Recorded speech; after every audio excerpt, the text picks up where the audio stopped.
The United States government is now spending more money on interest payments than it spends on the entire U.S. military. Let that sink in. Not defense, not Social Security, not Medicare. Interest on debt. And that number just crossed $1 trillion a year. If you have a 401k, a savings account, or you just pay taxes, this directly affects you. Here's exactly what's happening and what you need to do right now. The problem. Let's be real for a second. Most Americans hear national debt and think, okay, that's a Washington problem. Politicians argue about it. Nothing changes. Life goes on. But here's where it gets personal.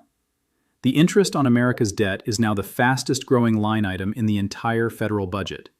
Faster than Social Security, faster than Medicare. And the Congressional Budget Office, the government's own math department, is projecting that by 2034, interest payments alone could consume nearly 20% of all federal tax revenue. That means for every dollar you send to the IRS, 20 cents goes straight to paying interest. Not roads, not schools, not veterans' benefits. Interest on old spending. And here's the part nobody's talking about on the news. The interest rate environment we've been living in since 2022, the Fed hiking rates to fight inflation. Every time rates go up, the government has to refinance its existing debt at those higher rates. It's like if you had an adjustable rate mortgage on a $36 trillion home. You feel that? Retention loop number 1. Coming up, I'm going to show you the 3 specific ways this debt spiral hits your personal finances, including one that's already quietly shrinking your 401k returns. Don't go anywhere. This next part is where it gets real. Story and context. To understand how we got here, you don't need an economics degree. You just need to understand one simple concept. Compounding, but in reverse. Back in 2000, the U.S. national debt was around $5.7 trillion. Manageable. Interest rates were reasonable. The budget actually ran a surplus under Clinton. Washington was literally paying down debt. Then came 9/11, 2 wars, the 2008 financial crisis, which cost somewhere between $700 billion and $2 trillion depending on how you count. Then COVID, nearly $5 trillion in stimulus spending in about 18 months.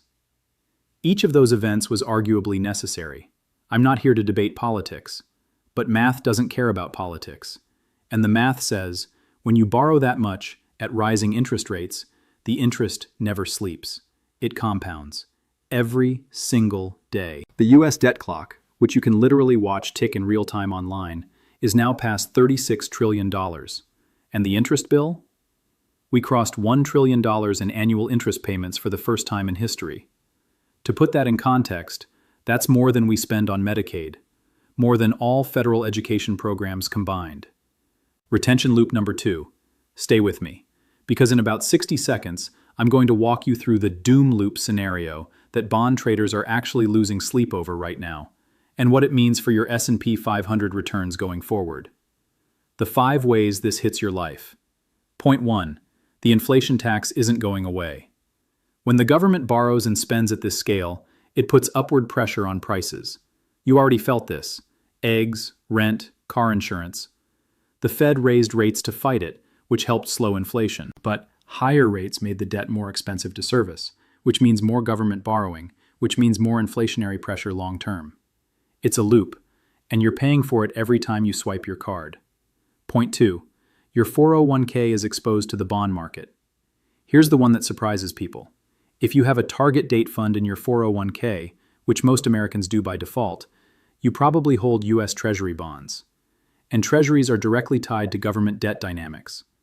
When the government has to offer higher yields to attract buyers for its debt, existing bond prices fall. That's why the safe part of your retirement portfolio took a beating in 2022. And if the debt spiral continues, more of the same. Retention loop number 3.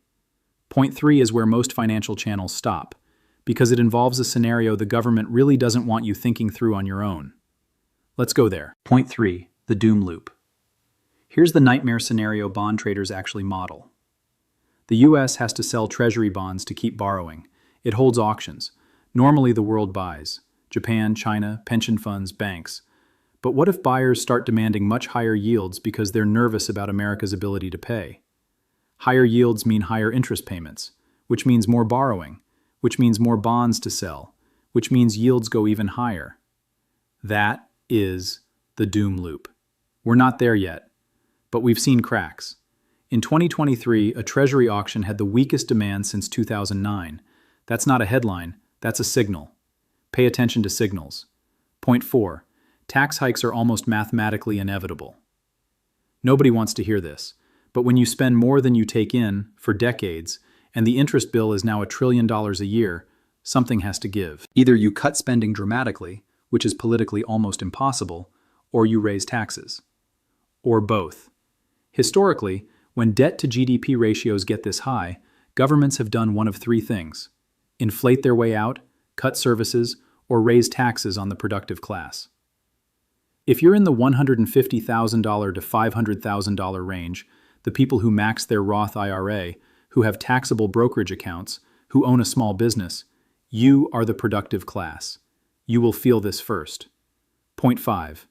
The dollar's reserve status is the wild card. Here's the one piece of genuinely good news, and also the biggest unknown. The US dollar is still the world's reserve currency. That means global demand for dollars, and by extension, US treasuries, gives America more borrowing runway than any other country on earth would have. But that status is not permanent. It is not guaranteed. And countries like China, Saudi Arabia, and the BRICS bloc are actively working to reduce dollar dependence in global trade. If reserve status erodes, even partially, the cost of US debt goes up fast. That's the wild card. Not today's problem, but maybe your kid's problem, and possibly your retirement problem if you're in your 40s right now. What you can actually do. So what do you do with all of this? Here's the practical playbook. 1. Diversify away from US bonds in your retirement accounts. Talk to a fee-only fiduciary advisor about your bond allocation, especially if you're sitting in a default target date fund. 2. Max your Roth IRA now, while the contribution limits and tax treatment hold.